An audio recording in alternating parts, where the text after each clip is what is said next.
Vocês já perceberam que os requisitos legais que são exigidos para o seu produto nem sempre são os mesmos, mas parecem ser diferentes. No início, quando vocês querem colocar seu produto no mercado, primeiro precisam desenvolvê-lo e projetá-lo. Vocês devem criar especificações técnicas e substituir essas especificações técnicas, e tudo o que vocês definirem do lado construtivo será, no primeiro passo, verificado pela autoridade no âmbito da aprovação. Isso significa que vocês têm requisitos legais concretos sobre como o seu produto deve ser projetado, para que possam realmente obter uma aprovação de uma autoridade de aprovação, ou seja, uma permissão para usar este produto em veículos ou colocá-lo diretamente na estrada, e então vem uma segunda fase, onde os requisitos legais são muito semelhantes. Eles se baseiam praticamente nesses primeiros requisitos, mas diferem em detalhes. Isso significa que estamos na próxima fase do ciclo de vida do produto, praticamente na fase de produção, e lá existem requisitos para a conformidade da produção, ou seja, COP, conformidade da produção. Os requisitos que se aplicam lá são quase idênticos aos requisitos para a homologação do tipo.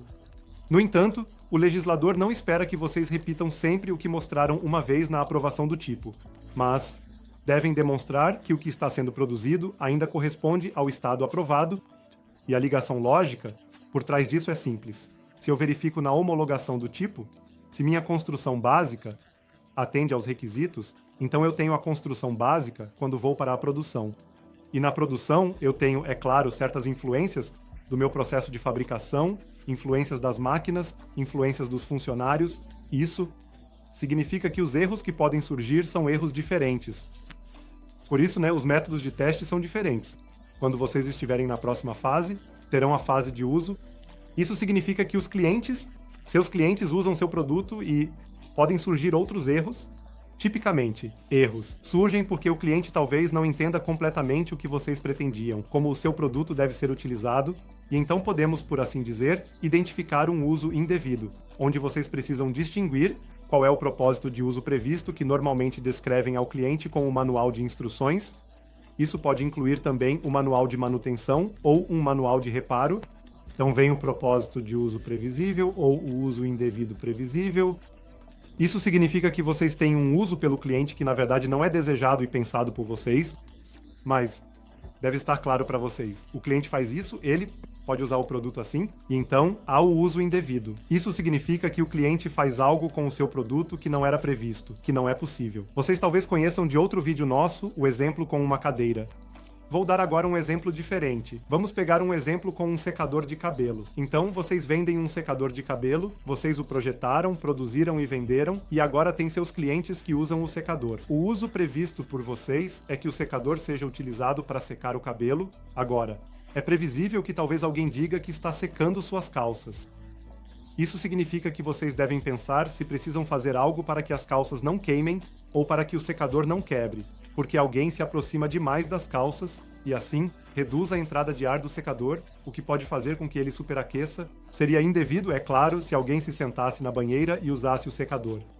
Portanto, vocês, como fabricantes de um secador assim, não têm a exigência de que o secador seja à prova d'água ou que precisem operar com baixa tensão para que a tensão não seja problemática, mas o que vocês, como fabricantes, fazem é emitir um aviso claro.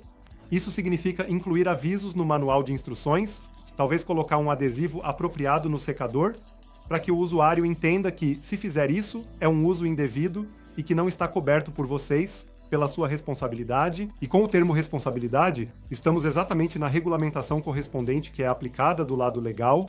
Portanto, vocês têm com seus produtos, quando estão em uso, o tema da segurança do produto e da responsabilidade do produto. Além disso, vocês também têm requisitos adicionais se tiverem um produto que requer autorização.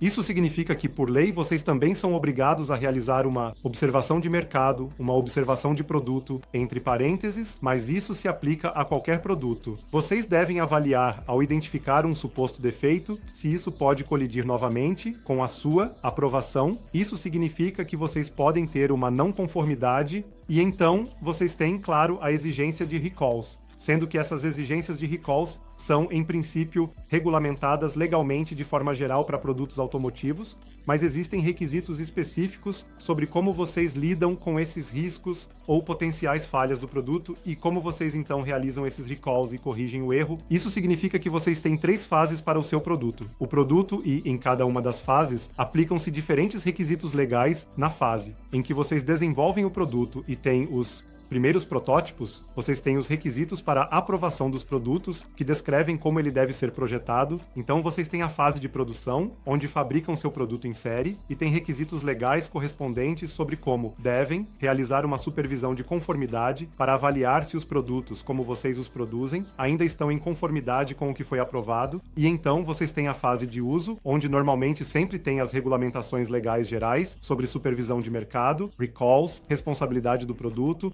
segurança do produto, mas para produtos automotivos existem regulamentações específicas